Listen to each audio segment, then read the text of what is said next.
নমস্কাৰ, স্বাগতম জনাইছোঁ মোৰ আন এটা ভিডিঅ'লৈ। আজি মই আপোনালোকক দেখুৱাবলৈ গৈ আছোঁ মোৰ ঘৰৰ একেবাৰে ওচৰতে থকা দুটা ৰজাদিনৰ লগত জড়িত বস্তু।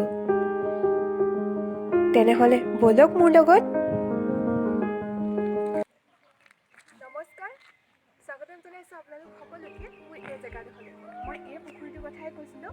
এইটো হৈছে ৰ'দে পুখুৰী। এই পুখুৰীটোৰ নামেৰে আমাৰ অঞ্চলটোৰ আচলতে নামাংকিত হৈছে। তেনেহ'লে বলক পুখুৰীৰ পাৰে পাৰে আপোনালোকক মই দেখাওঁ আৰু ইয়াৰ লগত কি কি জড়িত হৈ আছে ৰজাদিনৰ কথা মই জনাই আছোঁ। তেনেহ'লে আহক।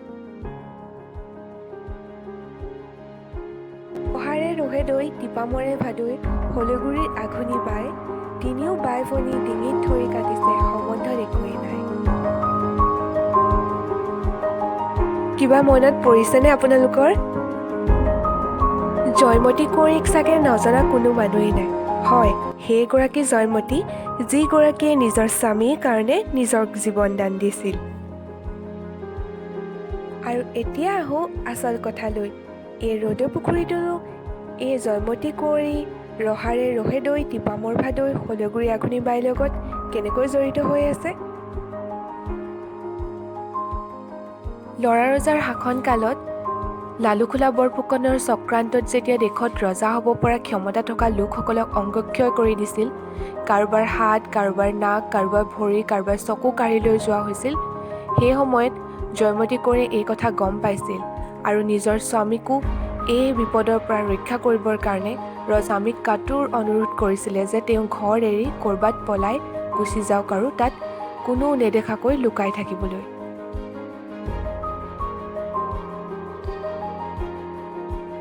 গদাধৰ সিংহ ঘৰৰ পৰা পলাই যোৱাৰ পিছত ল'ৰা ৰজাৰ নেতৃত্বত চাওদাংসকলে তেখেতক বিচাৰি ফুৰিছিল আৰু এইদৰে বিচাৰি ফুৰোঁতে এবাৰ তেওঁ চাওদাংসকলৰ কবলৰ পৰা কথমটি বাচিছিল। এই সময়তে এই তিনিগৰাকী বাই ভনীক লগ পাইছিল, ৰহাৰ ৰহ দৈ, টিপামৰ ভাদৈ, হলগুৰি আঘোণী বাই। এই তিনিগৰাকী বাই ভনী আচলতে আছিল তিনিওগৰাকী মাছ বিক্ৰেতা। আৰু গদাধৰ সিংহ যেতিয়া পলাই গৈছিল চাওদাংসকলে বিচাৰি ফুৰোঁতে তিনিওগৰাকী বাই ভনী গদাধৰ সিংহক মাজত থৈ তিনিওগৰাকী বাই ভনীয়ে লুকুৱাই পিনি তেওঁলোকৰ কাপোৰে তেখেতক লুকুৱাই তিনিওগৰাকী বাই ভনীয়ে ধৰি ধৰি বিনাই বিনাই কান্দিছিল। আৰু পাৰ হৈ যোৱা চাওদাংসকলে সুধিছিল, কি হ'ল অ' তহঁতি যে ইমানকৈ কান্দি আছ? তেতিয়া তিনিওগৰাকী বাই ভনীয়ে কৈছিল যে আমি বহু দিনৰ পিছত বাই ভনীকেইজনী লগ পাইছোঁ, সেইকাৰণে দুখতে কান্দিছোঁ। আৰু তেনেকৈ কৰি চাওদাংবিলাক পাৰ হৈ গৈছিল আৰু তাত যে গদাধৰ সিংহ লুকাই আছে সেই কথা তেওঁলোকে গম নাপাইছিল। আৰু গদাধৰ সিংহ ৰজা হৈ যেতিয়া সিংহাসনত বহিছিল তেতিয়া এই তিনিওগৰাকী বাই ভনীক তেওঁ কেতিয়াও পাহৰা নাছিল। যিহেতু গদাধৰ সিংহৰ আসন্ন বিপদৰ পৰা এই তিনিওগৰাকী বাই ভনীয়ে তেওঁক সহায় কৰিছিল আৰু সেইকাৰণে তিনিওগৰাকী বাই ভনীৰ নাম চিৰযুগমীয়া কৰি ৰাখিবৰ কাৰণে বিভিন্ন স্থানত বিভিন্ন বস্তু তেওঁ নিৰ্মাণ কৰাই দিছিল। আৰু এই তিনিওগৰাকীৰ ভিতৰত এগৰাকী ৰহাৰ ৰহদৈ, এই ৰহদৈ নামতে আমাৰ এই অঞ্চলটোত ৰহদৈ পুখুৰী খান্দি দিয়া হৈছিল আৰু এই ৰহদৈ পুখুৰীৰ নামেৰে আমাৰ অঞ্চলটোৰ নাম ৰহদৈ পুখুৰী বুলি পৰিচিত। এক তথ্য অনুসৰি ৰহদৈ পুখুৰীৰ মুঠ মাটিকালি 18 বিঘা 10 কঠা 6 লোচা বুলি পোৱা যায় আৰু ইয়াক খন্দোৱা হৈছিল 1683 খ্ৰীষ্টাব্দত। 600 বছৰীয়া আহোম ৰাজত্বৰ সোণালী অধ্যায় সূচনা কৰা স্বৰ্গদেউ গদাধৰ সিংহৰ পলৰীয়া জীৱনৰ বহুতখিনি আভাস আমাৰ এই অঞ্চলটোত পোৱা যায়। বহুতো অপ্ৰকাশিত কাহিনী আৰু জনশ্ৰুতিয়ে ভৰপূৰ হৈ আছে আমাৰ এই ৰহদৈ অঞ্চলটো।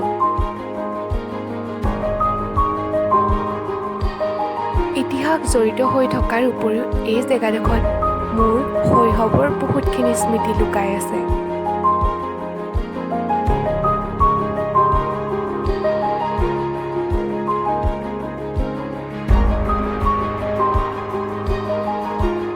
শৈশৱত প্ৰথমে এই পুখুৰীটোতে গা ধুই সাঁতোৰ শিকিছিলোঁ।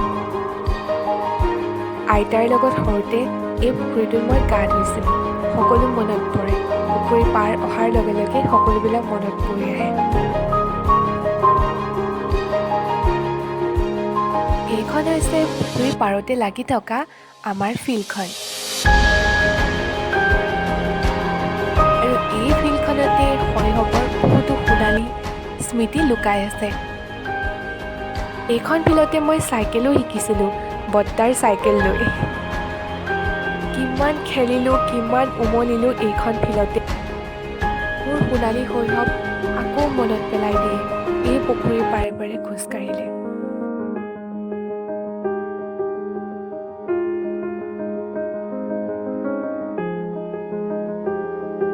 জড়িত হৈ আছে, কাৰণ ইয়াতে জন্মগ্ৰহণ কৰা যেতিয়া এইখিনিৰ লগত বহুতখিনি মেমৰি আছে, পুখুৰীটোৰ লগত, পুখুৰী পাৰ ফিল্ডৰ লগত বহুতখিনি। আৰু মই জনালোঁ আপোনালোকক এই পুখুৰীটো কিহৰ লগতনো জড়িত, আৰু তেনেহ'লে কেনেকুৱা লাগিলে আপোনালোকে জনাব। আৰু এতিয়া আপোনালোকক মই লৈ যাম আন এটা ইতিহাসৰ লগত জড়িত পুখুৰীলৈ। তাৰ নামটো শুনিলে হয়তো আপোনালোক সকলোৱে আচৰিত খাব।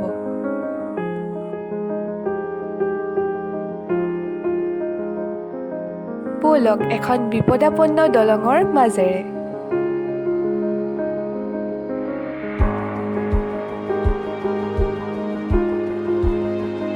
মই আহি উপস্থিত হৈছোঁহি এতিয়া পেটুধোৱা পুখুৰীত।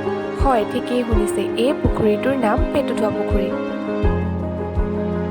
জনশ্ৰুতি আৰু টাই বুৰঞ্জীত পোৱা যায় যে এই অঞ্চলতে এজন য়োগ সাধক আছিল, আৰু তেওঁ বোলে সাধনাৰ বলত তেওঁ এটা বৰ পাইছিল যে তেওঁ ৰাতি কোনো নেদেখাকৈ নিজৰ নাড়ী মূৰ উলিয়াই এই পুখুৰীটো ধুব পাৰিছিল। কিন্তু বোলে কোনোবা এদিনাখনি তেওঁ এই কাৰ্যত কোনোবা বেলেগে দেখি পালে, আৰু দেখি পোৱাৰ ফলত তেওঁৰ মৃত্যু হ'ল।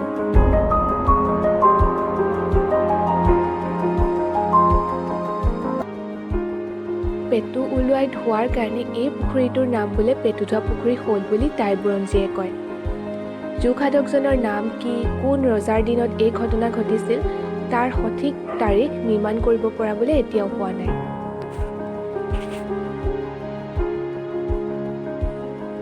সংৰক্ষণ আৰু তত্ত্বাৱধানৰ অভাৱত বৰ্তমান দেখিছেই পুখুৰীটোৰ অস্তিত্ব বিপন্ন হোৱাৰ পথত গৈ আছে।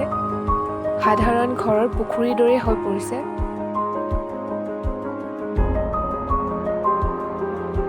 ফ্ৰেণ্ডছসকল, আজিলৈ মই ভিডিঅ'টো ইমানতে সামৰোঁ। কেনেকুৱা লাগিলে আপোনালোকে জনাব। আন এটা ভিডিঅ' লৈ পুনৰ আহি উপস্থিত হ'মহি। নমস্কাৰ।